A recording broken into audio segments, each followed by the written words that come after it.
परमेश्वर महिमाको राजा हुनुहुन्छ, सारा धेरै गुणभन्दा महान हुनुहुन्छ। तपाईँ अनुग्रही, रिस गर्नमा धीरजी र अति करुणामय परमेश्वर हुनुहुन्छ। हामी तपाईँलाई धन्यवाद दिन्छौँ। साँच्चै नै प्रभु, विगतका दिनहरूदेखि लिएर हप्ताभरि हामी सबैजनालाई तपाईँले कुशलसँग राख्नुभएको छ। आज तपाईँ परमेश्वरसँग मिठो सङ्गति गर्नलाई हामी भेला भएका छौँ। हामी तपाईँलाई धन्यवाद दिन्छौँ तपाईँको अनुग्रह कृपाको निम्ति। ओ प्रभु, साँच्चै नै आजको यस सेवा सङ्गति राख्ने तपाईँको हातमा राख्दछौँ। हामी प्रत्येकलाई प्रभु आशिष दिनुहोस्। पवित्र आत्माको शक्तिद्वारा बुझ्ने ज्ञान बुद्धि दिनुहोस् प्रभु। र प्रभु, हामीलाई निन्द्रा लाग्ने, हामीलाई बुझ्न नदिने, अल्छी लाग्ने दुष्टका शक्तिलाई येशूको नाममा हामी इन्कार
जय जयकार खुशी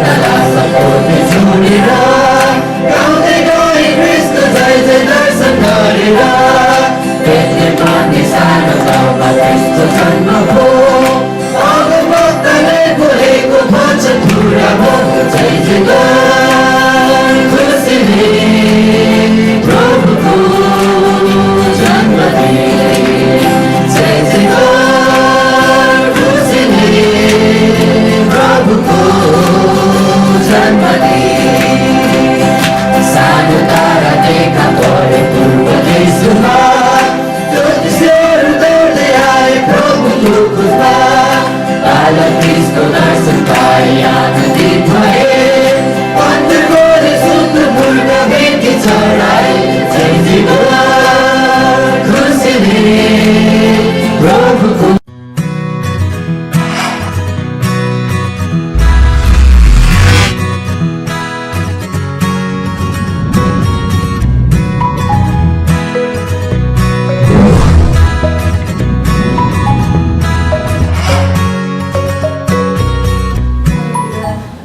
सर्वशक्तिमान जीवित दयालु परम प्रभु तपाईँ महिमाको परमेश्वर महिमाको राजा हुनुहुन्छ सारा धेरै गुणभन्दा महान हुनुहुन्छ तपाईँ अनुग्रही रिस गर्नमा धीरजी र अति करुणामय परमेश्वर हुनुहुन्छ हामी तपाईँलाई धन्यवाद दिन्छौँ साँच्चै नै प्रभु विगतका दिनहरूदेखि लिएर हप्ताभरि हामी सबैजनालाई तपाईँले कुशलसँग राख्नुभएको आज तपाईँ परमेश्वरसँग मिठो सङ्गति गर्नलाई हामी भेला भएका छौँ हामी तपाईँलाई धन्यवाद दिएछौँ तपाईँको अनुभव कृपाको निम्ति ओ प्रभु साँच्चै नै आजको यस सेवा सङ्गति राख्ने तपाईँको हातमा राख्दछौँ हामी प्रत्येकलाई प्रभु आशिष दिनुहोस् पवित्र आत्माको शक्तिद्वारा बुझ्ने ज्ञान बुद्धि दिनुहोस् प्रभु र प्रभु हामीलाई निन्द्रा लाग्ने हामीलाई बुझ्न नदिने अल्छी लाग्ने दुष्टका शक्तिलाई येशूको नाममा हामी इन्कार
Oh,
उठ्दै आउँछ पाए खबर पुऱ्याए अनि उनले मरेलाई आफ्नै घर आए जय जय गर खुसीले प्रभुको जन्मदिन जय जय गर खुसीले प्रभुको जन्मदिन फेरि गोठमा गोठाला सपोर्ट जोडेर गाउँदै गए ख्रिस्टको जय जय दर्शन गरेर बेथलेहेम भन्ने सानो गाउँमा ख्रिस्टको जन्म हो अगमवक्ताले बोलेको वचन पुरा भयो जय जय गर खुसीले प्रभुको जन्मदिन जय जय गर खुसीले प्रभुको जन्मदिन सानो तारा देखा परे पूर्व देशमा ज्योतिषहरू दौड्दै आए प्रभुको खोजमा बालक ख्रिस्टको दर्शन पाए आनन्दित भए पन्तकोले सुत्नु मुर्गा बेटी चढाए जय जय गर खुसीले प्रभुको जन्मदिन जय जय गर खुसीले प्रभुको जन्मदिन आउनु साझा हे भाइयो विश्वास गरेर मन छेउमा प्रभुको भावमा भरेर आज प्रभु आउनुभयो मुक्ति लिनलाई फेरि प्रभु आउनेछन् न्याय गर्नलाई जय जय गर खुसीले प्रभुको जन्मदिन जय जय गर खुसीले प्रभुको जन्मदिन आमेन।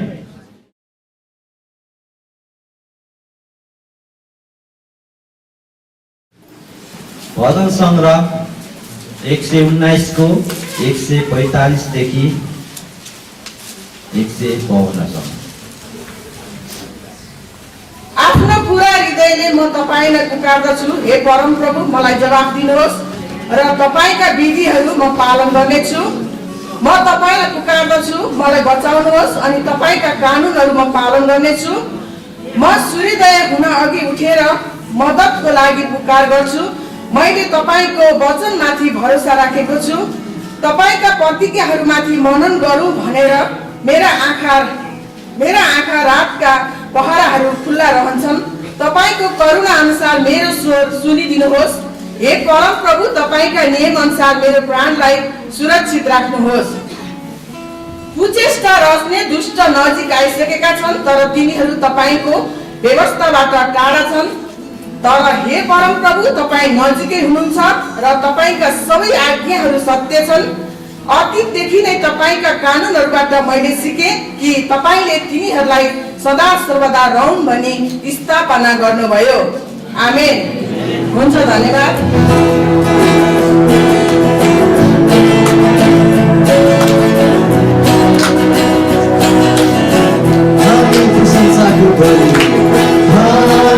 प्रशंसाको बलि ल्याउँछु परमेश्वरको दरबार हामी प्रशंसाको बलि ल्याउँछु परमेश्वरको दरबार हामी चढाउँछौ तपाईलाई बलिदान गरौँ धन्यवादको हामी चढाउँछौ तपाईलाई बलिदान उपस्थितिमा प्रभुको उपस्थितिमा आनन्द छ हालेलुया आमेन प्रभुको उपस्थितिमा आनन्द छ हालेलुया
परमेश्वरले वचनमा यसरी भन्नुहुन्छ,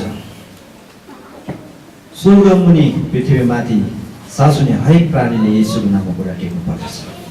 प्रभु, हामी तपाईँलाई धेरै धन्यवाद दिँदछौँ। तपाईँ मेरो परमेश्वर, तपाईँ हाम्रो परमेश्वर हुनुहुन्छ।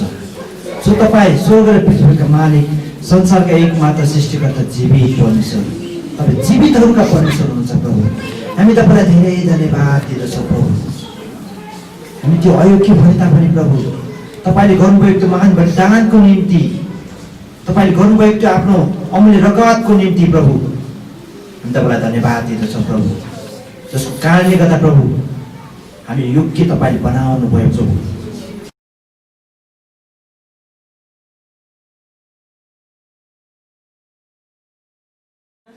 मैले अङ्कललाई प्रार्थना गर्न लागेँ अनि मैले आफूले पनि प्रार्थना गरेँ र त्यतिखेर पवित्र आत्माले देखाउनु भएको थियो उहाँ निको हुनुहुन्छ। तर आज उहाँ चाहिँ म आफै झिकेर डिस्चार्ज गरेर लिएर जान्छु, म आफ्नै गाउँमा लिएर जान्छु, उहाँलाई लिएर जानुभयो। मण्डली छिर्ने बित्तिकै मलाई जस्ताको तस्तो, जस्तो पहिला हुनुहुन्थ्यो उहाँ त्यस्तै हुनुहुन्छ। मेन कुरा परमेश्वरलाई चाहिँ धन्यवाद भएको होस्, उहाँ त्यस्तो परमेश्वर हुनुहुन्छ, मरेको लासलाई उहाँले जीवित पार्नु, जीवित परमेश्वर हुनुहुन्छ। परमेश्वरलाई धन्यवाद। अहिले मैले यहाँ वचन सुन्दा सुन्दै फोन आयो 3-4 चोटि, अनि किन हो त भनेर मैले बाहिर गएर फोन थाल्दाखेरि ऊ हाँसेर खुसी भएर उसको श्रीमानले मलाई लाई तपाईँको प्रार्थना, तपाईँको मण्डलीको प्रार्थनाले मेरो श्रीमती चङ्गाई पाए। गेटबाट उहाँको मण्डलीभित्र छिर्ने बित्तिकै म जस्ताको तस्तै गोली आउने, जिब्रो टाँसिएको थियो, दाहिने हात दाहिने खुट्टा चल्दैन थियो, तर अहिले परमेश्वरले उहाँलाई फेरि पुनर्जीवन दिनुभयो। परमेश्वरलाई धन्यवाद भयो, परमेश्वरलाई धन्यवाद भयो। सबैलाई जय मसिह।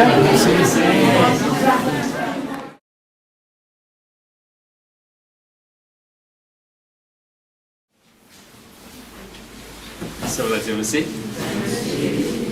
आउनुहोस् हामी पहिला प्रार्थना गरौँ। परमेश्वर पिता, हामी तपाईँलाई धन्यवाद दिन्छौँ, किनकि तपाईँ मात्र हाम्रो असल परमेश्वर हुँदछ, तपाईँ मात्र हाम्रो पिता परमेश्वर हुँदछ, किनकि तपाईँले मात्र हामीलाई जीवन दिनुभयो। तपाईँ मात्रै परमेश्वर हाम्रो पापको निम्ति क्रुसमा बलिदान हुनुभयो र तेस्रो दिन मृत्युबाट बौरी उठ्नुभयो। र यसै कारण प्रभु हामी बिन्ती गर्दछौँ, परमेश्वर तपाईँ हाम्रो हृदयको सिंहासनमा विराजमान हुनुहोस्। तपाईँ आउनुहोस् प्रभु, हामी तपाईँलाई स्वागत गर्दछौँ। प्रभु यस मण्डलीको सिंहासनमा प्रभु तपाईँ आउनुहोस् र विराजमान हुनुहोस्। प्रभुजी हामी यो पनि घोषणा गर्छौँ परमेश्वर साँच्चै म र मेरो घरानाले प्रभुजी, हाम्रो पुनरुत्थान एक्लेसिया परिवारको घरानाले परमेश्वर तपाईँको मात्र हामी सेवा गर्नेछौँ, तपाईँलाई मात्र हामी उछाल्नेछौँ। प्रभुजी तपाईँ मात्र हाम्रो प्रभु र परमेश्वर हुनुहुँदछ। प्रभु हामी तपाईँलाई धन्यवाद दिन्छौँ, किनकि साँच्चै हामी तपाईँलाई धन्यवाद दिन्छौँ। प्रभुजी स्वर्गमा पृथ्वीमाथि र पृथ्वीमुनि भएका सबै देवी देवताका शक्तिहरूले यसुको नाउँमा घुँडा टेक्नु पर्दछ। अनि हामी तपाईँलाई धन्यवाद दिन्छौँ प्रभु, यसो तपाईँ मात्र स्वर्गमा उछालिनु भएको छ, तपाईँ मात्र पिताको दाहिने हातमा हुनुहुँदछ। प्रभु हामी तपाईँलाई धन्यवाद छ। तपाईँ आउनुहोस् आज बिहान प्रभु, हरेकलाई छुनुहोस् प्रभुजी, र यो सङ्गतिको अध्यक्षता प्रभु तपाईँले आफैले गरिदिनुहोस्। हामी तपाईँलाई धन्यको भन्दछौँ प्रभु। हामी हरेकलाई तपाईँको वचनमा एकाग्रता हुनलाई सहायता गर्नुहोस् र हामीलाई भाड्ने र वचन सुन्न नदिने शैतानका सबै शक्तिलाई हामी येशूको नाममा रद्द पार्छौँ। प्रभु तपाईँले आफ्नो मण्डलीलाई तपाईँको स्वर्गदूतको सुरक्षा राखिदिनुहोस्। जतिजना अनलाइनमा हुन्छ उहाँलाई सहायता गर्नुहोस्, जतिजना आउन सक्नुभएको छैन उनीहरूको विश्वासलाई जोगाउनुहोस् प्रभु, येशूको नाम। र पहिला हामी बिरामीहरूको लागि प्रार्थना गरौँ। तपाईँ जतिजना बिरामी हुनुहुन्छ हात उचाल्नु होला, र तपाईँ अनलाइनमा बसिरहनु भएकोहरू पनि जतिजना बिरामी हुनुहुन्छ हात उचाल्नुहोस्। अनि हात उचाल्नु भएको बिरामी जति उभिनुहोस् ल। अनि तपाईँलाई जहाँ समस्या छ त्यहाँनिर हात राख्नुहोस् र हामी यी सबै रोग बिमारको लागि प्रार्थना गर्नेछौँ। हालेलुया। परमेश्वर पिता, हामी तपाईँलाई धन्यवाद दिँदछौँ।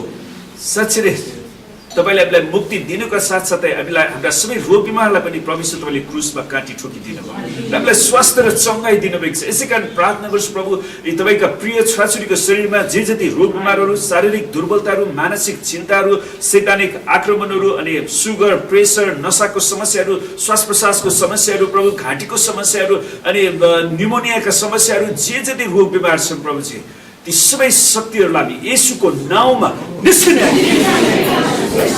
र येशूको कुराको चोटमा ती सबै शरीरका रोगहरू निको भइसकेका हामी दाबी गर्दछौँ। परमेश्वर तपाईँले आफ्नो वचन पठाएर आफ्नो छोराछोरीलाई छुनुहोस् र येशूको कुराको चोटमा सबै निको भइसकेका छन्। पवित्र आत्मा तपाईँले येशूको चङ्गाइलाई बगाउनुहोस् प्रभु।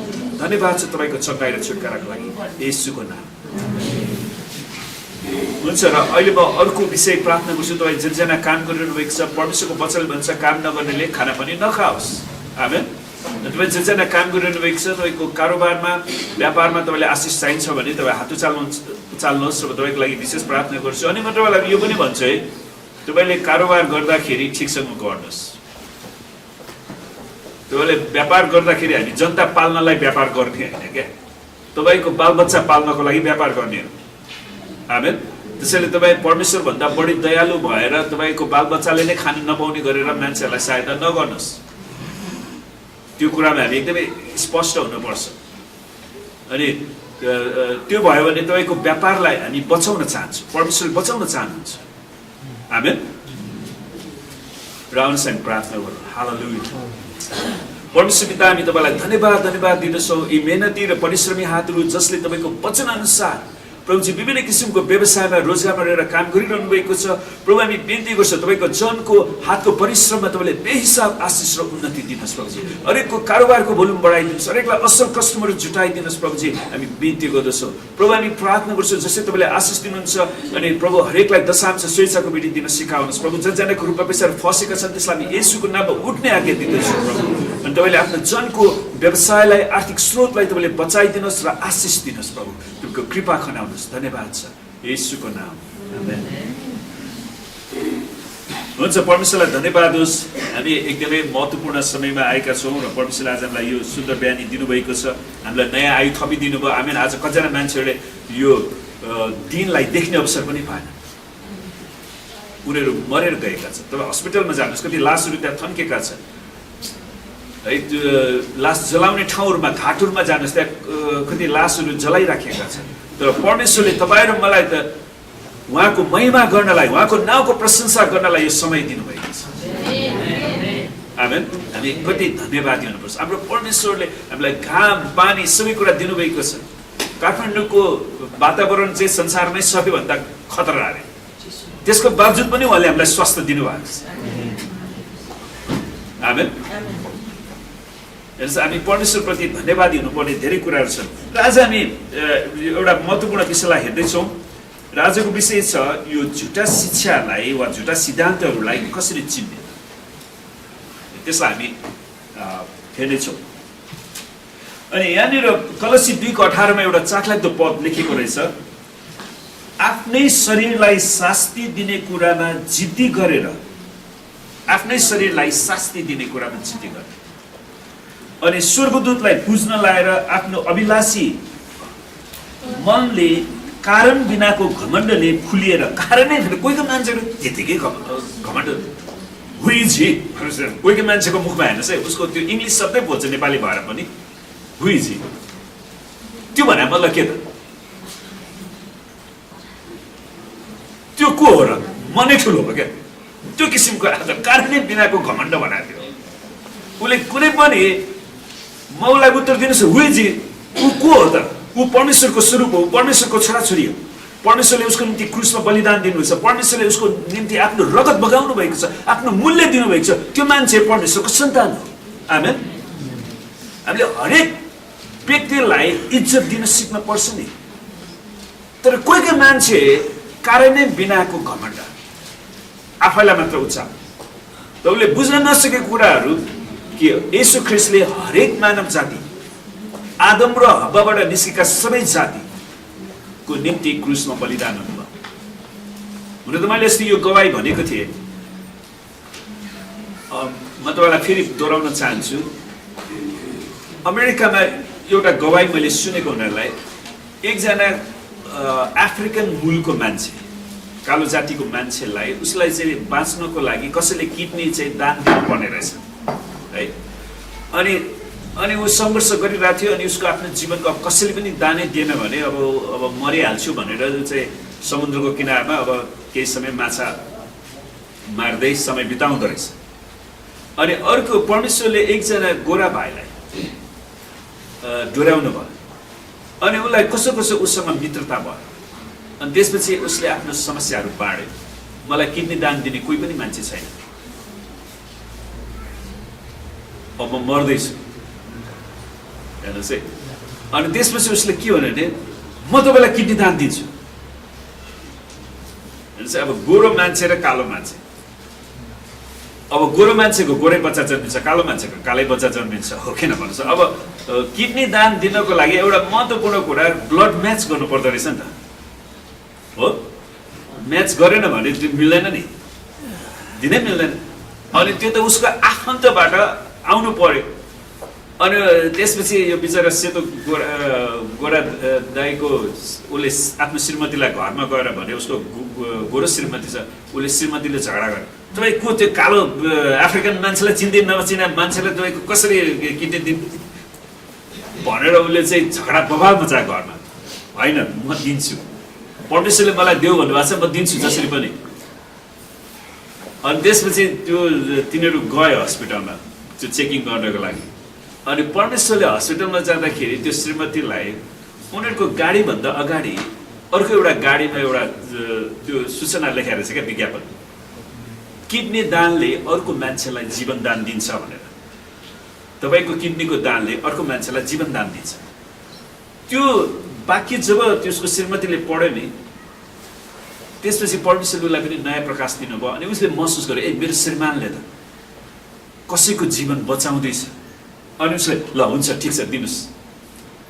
परमेश्वरले बाटोमा त्यो समस्या मिलाइदिनु भयो। हेर्नुहोस्, कतिवटा घर परिवारमा भएको समस्या पनि परमेश्वरले बाटोमा मिलाउन सक्नुहुन्छ। आमेन। श्रीमान श्रीमतीको बिचको झगडा पनि। अनि त्यसपछि चाखलाग्दो कुरा, जब डाक्टरले उसको सबै ब्लड टेस्टहरू गर्यो अनि डाक्टरले के भन्नु थाहा छ, म्याच गर्छ, उसलाई किडनी दान दिन सकिन्छ। अनि मैले जब त्यो गएँ अनि उसले किडनी दान दियो, उनीहरू आफूले ओ हामी त दाजुभाइ पो रहेछौँ भनेका उनीहरूले। हाम्रो ब्लड त म्याच गर्यो, दाजुभाइ पो रहेछौँ। अब विचार गर्नुहोस् न, त्यो को गोरो जाति, त्यो कालो अफ्रिकन मूलको मान्छेको पनि त ब्लड म्याच गर्यो भने त्यसको मतलब के थाहा छ, हामी सबैको एउटै पुर्खा हो। आमेन। हामी सबैको एउटै पुर्खा हो, आदम र हव्वा। हामी सबै आदम र हव्वाबाट आएका छौँ। अनि कसैले कसैलाई, किनकि परमेश्वरको सृष्टि गर्न सक्ने विभिन्न क्षमता छ। परमेश्वरको क्षमता के भने हामी हरेकको आँखाको त्यो मिल्दैन, रेटिना फरक हुन्छ। त्यसैले अहिले राष्ट्रिय परिचय पत्र पनि गर्दैछ, तपाईँले कतिजना बनाइहाल्नुहोस् है। त्यो चाहिँ स्मार्ट कार्डको रूपमा तपाईँको नागरिकताको काम गर्छ। अनि त्यसमा चाहिँ तपाईँले आफ्नो धर्म पनि लेख्नु पर्यो, अनि त्यसमा तपाईँको आँखाको फोटो पनि खिच्छ, त्यो पनि हुन्छ, 10 औँलाको छाप पनि हुन्छ। अनि भविष्यमा चाहिँ राष्ट्रिय परिचय पत्र नम्बर तपाईँले लेख्नु पर्ने हुन्छ अरे। त्यसैले समयमै तपाईँले गएर त्यो लिनु होला। अनि विशेष गरी तपाईँको धर्मको रूपमा चाहिँ इसाई धर्म भनेर पनि लेख्नुहोस्, किनकि नेपालको लागि त्यो एकदमै महत्त्वपूर्ण छ। आमेन। अनि त्यहाँबाट मैले बुझेँ कि हाम्रो यो कालो गोरो भनौँ न, संसारमा 4 किसिमको red and yellow, black and white, रातो वर्ण, कालो वर्ण, सेतो वर्ण र पहेँलो वर्णको मान्छेहरू छ। तर यी सबै वर्ण परमेश्वरबाटै आएको, मतलब आदम र हव्वाबाटै आएको। आमेन। त्यसैले हामीलाई कसैलाई केही भेदभाव गर्नु छैन क्या। परमेश्वरमा हामी सबै एउटै जात हो। कोही मान्छेहरूले अझै पनि विभिन्न कुराहरू खोजिराखेको हुन्छ, तर हामीले खोज्नुपर्ने कुरा चाहिँ के भने हाम्रो विश्वासको जात नै खोज्नु पर्यो क्या। एउटा मान्छे परमेश्वरमा विश्वासी हो कि होइन त, त्यो चाहिँ हामीले खोज्नु पर्ने रहेछ। आमेन। अनि हेर्नुहोस्, त्यो कुराले हाम्रो परमेश्वर कति महान हुनुहुन्छ भन्ने कुरालाई जनाउँछ। त्यसैले हामीले कसैलाई पनि भेदभाव गर्नु छैन। हरेक व्यक्ति परमेश्वरको स्वरूप हो। कुनै दिन यस्तो अवस्था होला, तपाईँले घृणा गरेको व्यक्तिको रगत तपाईँलाई डोनेसन चाहिने अवस्था हुन सक्छ। कोही रगतहरू एकदमै पेक्युलर, थोरै मात्र हुन्छ। ओ नेगेटिभ रगत है, त्यो धेरै कममा हुन्छ। अनि कुनै व्यक्तिलाई तपाईँले घृणा गर्नु छ भने लास्टमा तपाईँलाई बचाउनलाई त्यही मान्छेले रगत दिनु पर्यो भने के हुन्छ? ए मेरो भाइ रहेछ त भन्नु पर्यो नि। आमेन। त्यसैले प्रियहरू, कोही मान्छेहरू है कारणै बिनाको घमण्ड क्या, कारणै बिनाको घमण्ड, त्यतिकै उसले आफूले के नै सोचिरहन्छ। फुलिएर कसैले तिमीहरूलाई इनाम गुमाउने नतुल्याओस्। आमेन। जुन कुरा हामीले कलसी 2:18बाट हेरेका थियौँ, त यसरी शरीरलाई शास्ति दिने झुटा सिद्धान्तहरूले शरीरलाई नियन्त्रणमा राख्ने, जस्तै कठोर उपवास। मैले कटारीमा जाँदाखेरि एउटा झुटा शिक्षाहरूले पानी पनि खान नदिने, त्यो केही पनि गर्न नदिने, एउटा कोठामा फेरि अक्सिजन पनि नपाउनु, बन्द कोठामा 7 दिन जबरजस्ती उपवास बस्नु लागेर त्यो मान्छे त अब उसको बुवाआमालाई चिन्ता भइसक्यो, ऊ बेहोस भइसक्यो। अनि उनीहरूले झगडा गरेर त्यसलाई लगेर हस्पिटलमा लगेर अक्सिजन दिएर बचाउनु पर्ने अवस्था। धर्मको नाउँमा त्यस्तो गर्नु पर्दैन क्या। अनि झुटा शिक्षाहरूले त्यस्तो सिकाउँछन्, गर्छन् पनि। कठोर उपवास, पानी पनि खान नहुने है। अनि कसैको यस्तो पनि छ, व्यभिचारमा फस्न पुगेका कारणहरू पुरुषहरूको लिङ्ग नै काटेर पठाइदिने, त्यस्तो कडा नियम राख्ने चर्चमा पनि। हेर्नुहोस्, त्यो किसिमको पनि रहेछ। अनि विवाह गर्न बन्देज लगाउने, कोही झुटा शिक्षाहरू छ नि, बिहा गर्ने मान्छेको प्रार्थना पवित्र हुँदैन। त्यसैले बिहा परमेश्वरले सृष्टि गर्दा नै आदमलाई कन्यादान कसले दिएको? शैतानले दिएको हो। परमेश्वर आफैले कन्यादान दिनुभएको होइन। अनि उनीहरूले परमेश्वरले स्थापना गर्नुभएको कुराको विरुद्धमा उनीहरू जान्छ। त्यसैले हामी उनीहरूलाई झुटा शिक्षा भन्छौँ।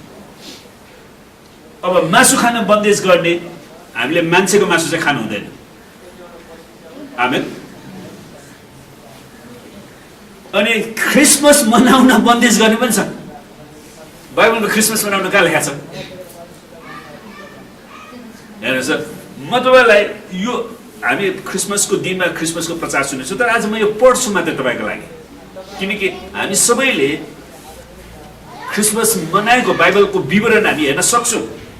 र म अर्को विवरण पढ्दिनँ, जहाँनिर 3 जना ज्योतिषहरूले येशू ख्रीष्ट जन्मेपछि उनीहरूले सुप, सुन, धूप र मुरल लिएर प्रभुलाई के गर्न आयो त? आराधना गर्न आयो कि आएन? त्यो चाहिँ के गर्यो? येशूको जन्मदिन मनाएको होइन। अनि त्यसपछि अर्को विवरणमा सरस्वती पढ्छु मात्रै, त्यही इलाकामा गोठालाहरू थिए जसले चौरमा बसेर राति आफ्नो बगालको रखवाली गर्थे। प्रभुका एकजना स्वर्गदूत तिनीहरूका देखा परे र प्रभुको तेज तिनीहरूको वरिपरि साह्रै चम्क्यो अनि तिनीहरू साह्रै डराए। तब स्वर्गदूतले तिनीहरूलाई भने, नडराओ, हेर म तिमीहरूलाई बडो आनन्दको सुसमाचार सुनाउँछु जो सबै मानिसहरूको निम्ति हुनेछ। आज दाउदको सहरमा तिमीहरूको निम्ति एकजना मुक्तिदाताको जन्म भएको छ जो ख्रीष्ट प्रभु हुनुहुन्छ। त स्वर्गदूतहरूले कसरी क्रिसमस येशूको जन्मको विवरण बताएर सुसमाचार प्रचार गरेर, त्यसैले जन्मोत्सव मनाउने तरिकाहरू, जन्मदिन मनाउने तरिकाहरू विभिन्न तरिकाहरू छ।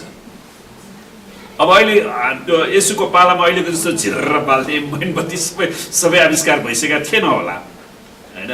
अब अहिले अलिक विशेष आविष्कार भयो, अलिक विशेष प्रकारले मनाइरहेको छ हामीले। तर उनीहरूले त्यो बेलामा जुन प्रकारको सुविधा उपलब्ध थियो त्यही प्रकारले उनीहरूले मनाए। आमेन। त उनीहरूले येशूको जन्मोत्सव मनाएन।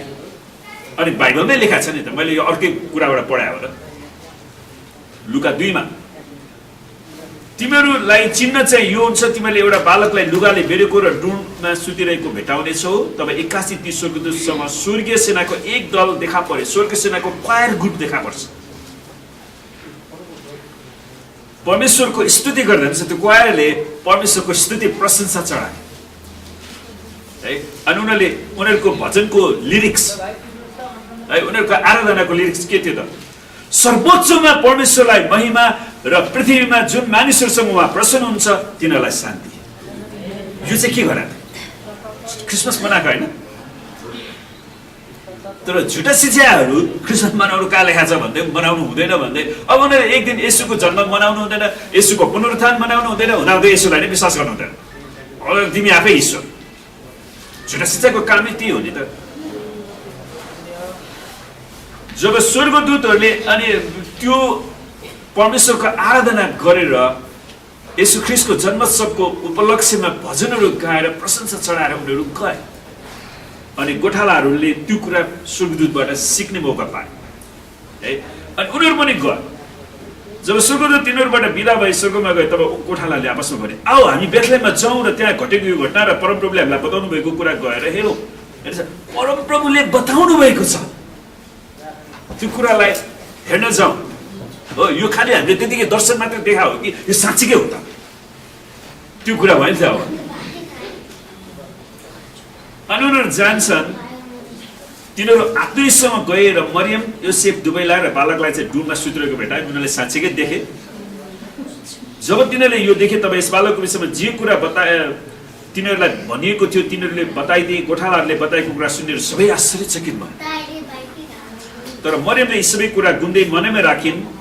अनि जस्तो तिनीहरूलाई भनेको थियो त्यस्तै सबै कुरा सुनेर देखे उनीहरूले। फेरि गोठालाहरूले पनि परमेश्वरको स्तुति गर्छन्, परमेश्वरको महिमा र स्तुति गर्दै।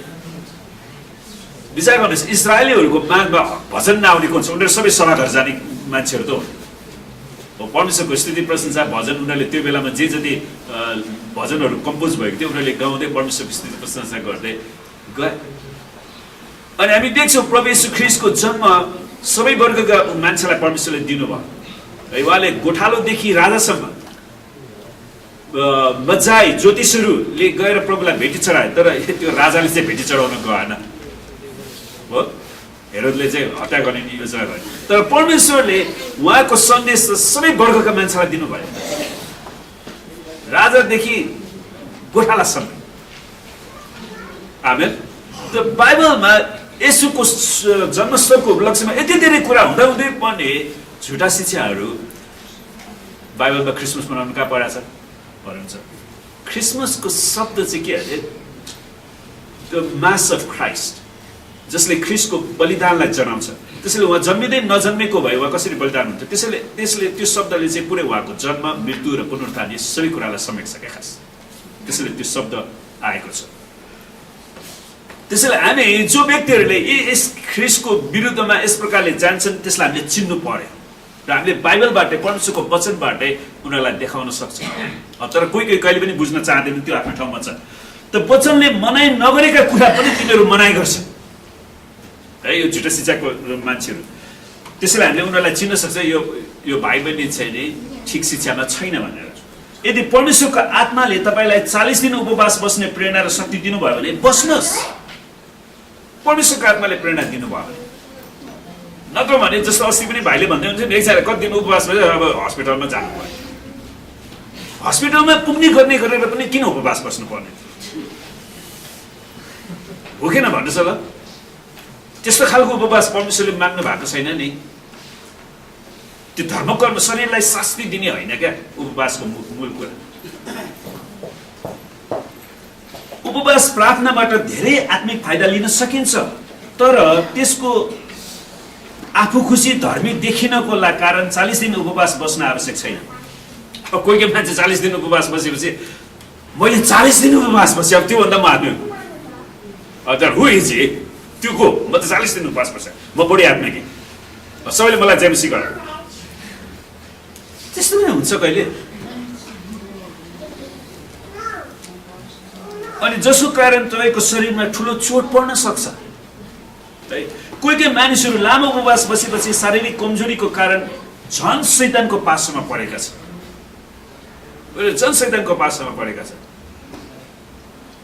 त्यसैले तपाईँ उपवास परेपछि तपाईँ बिरामी परेर थला पर्नुहुन्छ भने तपाईँको उपवास ठिक भएन नि त हामी थला पर्नलाई उपवास बसे होइन नि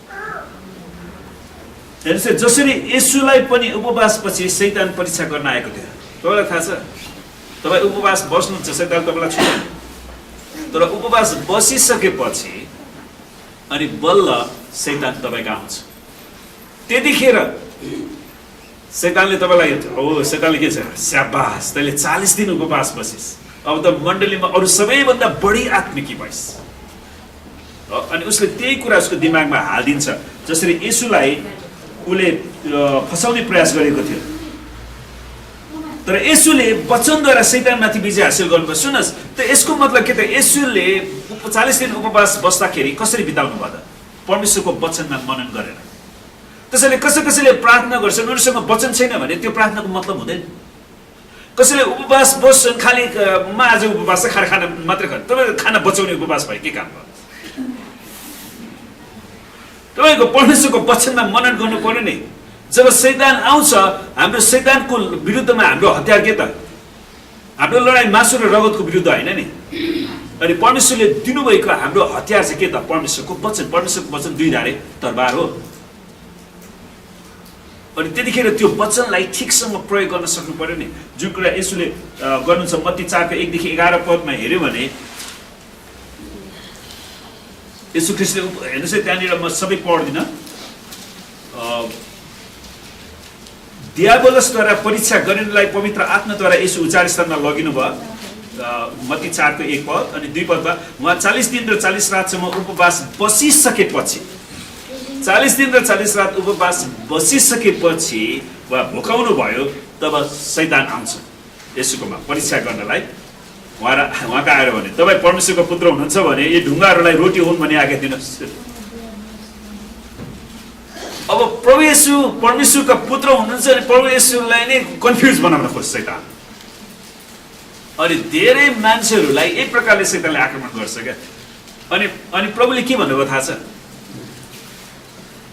प्रभुले परमेश्वरको वचनमा मनन गरिरहनु भएको थियो भन्ने कुराको प्रमाण पनि थियो अनि उहाँले शैतानसँग लड्ने तरिका उहाँले सिकाउनुहुन्छ उहाँले के भन्नुभयो लेखिएको छ कहाँ लेखेको छ परमेश्वरको वचनमा लेखेको छ मानिस रोटीले मात्र होइन तर परमेश्वरको मुखबाट निस्किने हरेक वचनले जीवित हुन्छ त प्रभुले वचनको प्रयोग गर्नुभयो ठिक प्रयोग गर्नुभयो अनि त्यसपछि शैतानले फेरि वचनको दुरुपयोग गरेर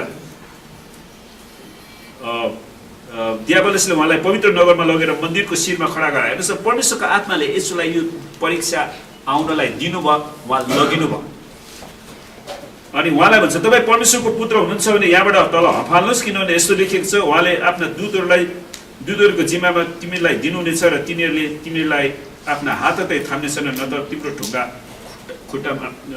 तिम्रो खुट्टा ढुङ्गामा ठोकिनेछ।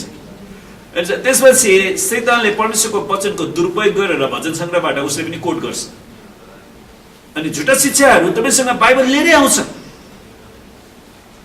अनि तर बाइबलको वचनलाई गलत व्याख्या लिएर आउँछ। अनि प्रभुले के भन्नुभयो? लेखिएको छ तैँले परमप्रभु आफ्ना परमेश्वरको परीक्षा नगर्नु। अनि त्यसपछि शैतानले प्रभुलाई अर्को एउटा प्रलोभन देखाउँछ। फेरि दियाबलसले उहाँलाई एउटा अर्को पर्वत लगेर संसारका सबै राज्य र तिनको वैभवहरूलाई देखाएर उहाँलाई भने तपाईँले घोप्टेर मलाई दण्डवत गर्नुभयो भने यी सबै थोक म तपाईँलाई दिन्छु। तपाईँ यही कुरा प्राप्त गर्न आउनु भयो होइन र? हामी कतिचोटि क्रिस्चियन भएपछि संसारको वैभव पाउनलाई आएको हो। हेर्नुहोस् त, मानिसको पुत्र सेवा लिनलाई होइन तर सेवा दिनलाई। त्यसैले मैले हामी भन्दा चाहिँ हामी मण्डलीमा म के पाउँछु भनेर आउँदिनँ, तर प्रभुको लागि म के दिन सक्छु, प्रभुको राज्यको लागि म के दान दिन सक्छु। तब यसुले भन्नुभयो शैतान त दूर होइजा। प्रभुलाई दिक्क लागेर अब पुग्यो त दूर भइजा, किनभने लेखेको छ तैँले परमप्रभु आफ्ना परमेश्वरलाई दण्डवत गर्नु र उहाँको मात्र सेवा गर्नु। किनकि यो कुरा भनेर शैतानलाई सेवा गराउन खोजिरहेको थियो। त्यसैले प्रभुले स्पष्ट भन्नुभयो तैँले परमप्रभु र उहाँ परमेश्वरको मात्र सेवा गर। त्यसैले त्यो हरेक मण्डलीमा छिर्न चाहन्छु प्रियहरू। त्यसै कारण मैले यो कुरा दिइराखेको छु, अहिले जोड दिइराखेको कुरा हामी परमेश्वरको मात्र सेवा गर्छौँ। हाम्रो मण्डलीको सिंहासनमा परमेश्वरलाई मात्र विराजमान गराउन चाहन्छौँ। आमेन। हाम्रो हृदयको सिंहासनमा परमेश्वरलाई मात्र विराजमान, अनि म आफै मेरो हृदयको सिंहासनमा बस्न चाहदिनँ। परमेश्वर हाम्रो प्रभु र परमेश्वर हुनुहुन्छ।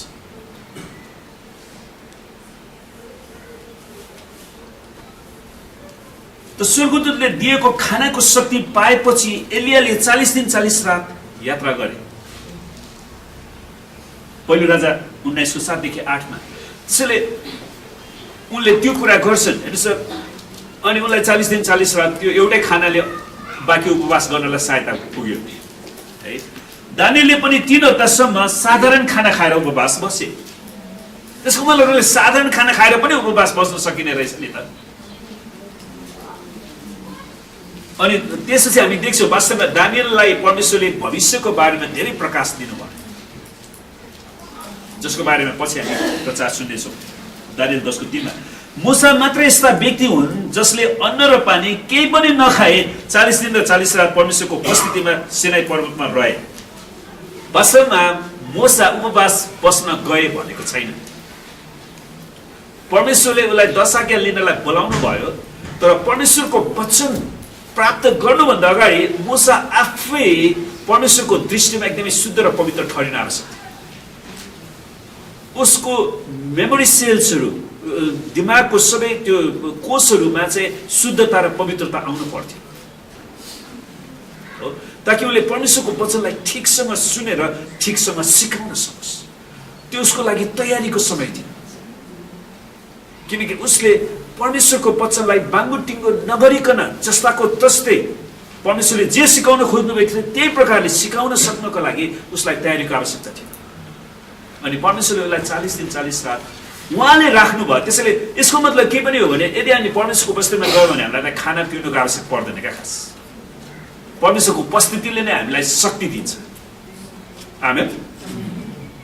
त्यसको मतलब के त हामी स्वर्गमा गएपछि बिहान के पकाउला के खुवाउला भनेर चिन्ता गर्नु नपर्ने रहेछ नि। आज बजारमा के सब्जी किन्ने हो, मासु खाने कि माछा खाने कि केही पनि चिन्ता गर्नु। परमेश्वरको उपस्थितिमा परमेश्वरले आफ्नै मन्दार दिनुहुन्छ, हामी स्वस्थ रहन सक्छौँ। अनि परमेश्वरले मूसालाई राख्नुभयो। अनि कतिजना मान्छेले परमेश्वरको वचनलाई ठिकसँग नबुझिकन मूसाको नकल गर्दैन 40 दिन 40 रात उपवास। यदि परमेश्वरको आत्माले तपाईँलाई अगुवाई गर्नुभएको छ भने तपाईँ बस्नुहोस्, तर तपाईँ धर्मी देखिनको लागि चाहिँ नगर्नुहोस्। तर यो मूसाको व्यक्तिगत योजना थिएन नि, म बस्छु भनेर गरेको होइन नि। परमेश्वरले नै उनलाई निश्चित उद्देश्यको निम्ति त्यहाँ राख्नु भएको थियो। जब तपाईँको शरीर कमजोर र शक्तिहीन बन्दछ, शत्रुले तपाईँलाई सजिलै आक्रमण गर्न थाल्छ। अर्थात् यस्तो अवस्थामा तपाईँले आफैलाई गलत आत्माको अधीनतालाई स्वीकार्ने सम्भावना बढिरहन्छ। त्यसैले कतिजना मान्छेहरू उपवास बसिसकेपछि उनीहरूको अवस्था चाहिँ उपवास बस्नुभन्दा अगाडिको झन् नाजुक अवस्था देख्छ क्या, आत्मिक रूपमा झन् खतम भएर गएको देख्छु। किनकि त्यसको तरिका चाहिँ हामी बाइबलमा देख्छौँ, त्यसको प्रमाण हामी बाइबलमा देख्छौँ कसरी उपवास पछि येशूलाई त्यसले आक्रमण गर्न आएको थियो। तर तपाईँले परमेश्वरको वचनमा मनन गर्न सुरु गर्नुभयो भने तपाईँ अवश्य विजय बन्नुहुन्छ। सो हामीले हरेक हाम्रो जीवनमा परमेश्वरको वचनमा मनन गर्नु पर्यो है। स्वर्गदूतलाई पुज्न लगाएर कसैले पनि तिमीलाई इनाम गुमाउने नतुलाओस्। हामीले स्वर्गदूतलाई पुज्दैनौँ। परमेश्वरलाई धन्यवाद छ, हामी गएको हप्ता पनि हेरेका थियौँ कि स्वर्गदूत हाम्रो सेवा गर्ने आत्मा हो। आमेन। त कलसी 2:18मा उल्लेख गरेको त्यो जुन शब्द पूजाको खास अर्थ चाहिँ धर्म रहेछ, रिलिजन। यसै कारण स्वर्गदूतको पूजाको अर्थ स्वर्गदूतमा केन्द्रित धर्म भन्ने जनाउँछ, जसले स्वर्गदूतलाई बढी उचाल्ने काम गर्छ। हामीले स्वर्गदूतलाई उचाल्दैन, हामीले परमेश्वर पिता पुत्र पवित्र आत्मालाई उचाल्छौँ, किनकि उहाँ मात्रै हाम्रो परमेश्वर हुँदछ। परमेश्वरको वचनले स्वर्गदूतलाई विश्वासीहरूको सेवा गर्ने आत्मा भनेको छ, तापनि शैतानले पनि त्यसको नकल गर्दै मानिसहरूलाई झुक्याउने काम गरेको छ। शैतानले पनि कतिचोटि विशेष गरी त्यो तन्त्र मन्त्र फुकफाक गर्ने मान्छेहरूलाई नै शैतानले भेटेर मेरो सेवा गर, म तँलाई खाना जुटाउँछु, अनि उसले त्यो सम्झौता गर्यो भने अनि शैतानको आत्मा उसमाथि आउँछ, अनि त्यसपछि उसलाई त्यो फुकफाक गर्नको लागि मान्छेहरू पनि पठाइरहन्छ। त्यो व्यक्तिको शैतानसितको सम्झौता। अवश्य जब हामी परमेश्वरको वचन स्वीकार गर्छौँ तब स्वर्गदूतले हाम्रो पक्षमा काम गर्न सुरु गर्छ। परमेश्वरलाई धन्यवाद होस्, हामी एक्लै छैनौँ। आमेन।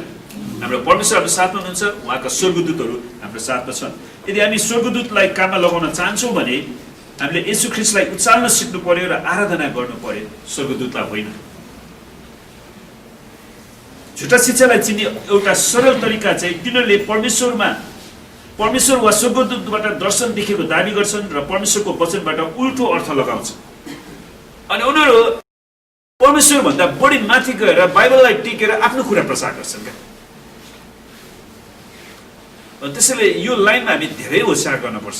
अनि पेन्टिकस्टल लाइनमा यो समस्या छ, धेरै मान्छेहरू चाहिने नचाहिने अगमबाणी बोलेर, अनि म पावललाई धेरै धन्यवाद दिन्छु, पावलले एउटा कुरा स्पष्ट सिकायो अगमबाणीको बारेमा, हरेक अगमबाणीलाई जाँच्नुपर्छ। अनि परमेश्वरलाई धन्यवाद होस्, बाइबल अगमबाणीको वचन हो। आमेन। अनि यो वचनको अधीनमा सबै अगमबाणी हुनुपर्छ। कहिलेकाहीँ दिक्क भयो, यस्तो कुराहरू चाहिँ युरोप अमेरिकामा धेरै पाउँछ क्या, चाहिने नचाहिने अगमबाणी बोलेर। मैले एकचोटि अमेरिकामा हुँदाखेरि एउटा मान्छे कति अगमबाणी बोलायो होला है, अनि मैले उसलाई भने परमेश्वरले यो भन्नुभयो त्यो भन्नुभयो, ठिक छ। अनि मैले भने तपाईँको अगमबाणी छ नि परमेश्वरबाट भएको हो, परमेश्वरबाट, त्यसमै त्यो अगमबाणीलाई म बाइबलमा राख्न मिल्छ, बाइबलमा थप्न मिल्छ, परमेश्वरको वचन हो भने अब थप्न मिल्दैन। त्यसपछि तपाईँको अगमबाणी के गर्ने? म तपाईँको अगमबाणीद्वारा चल्दिनँ, म परमेश्वरको वचनद्वारा चल्छु। आमेन।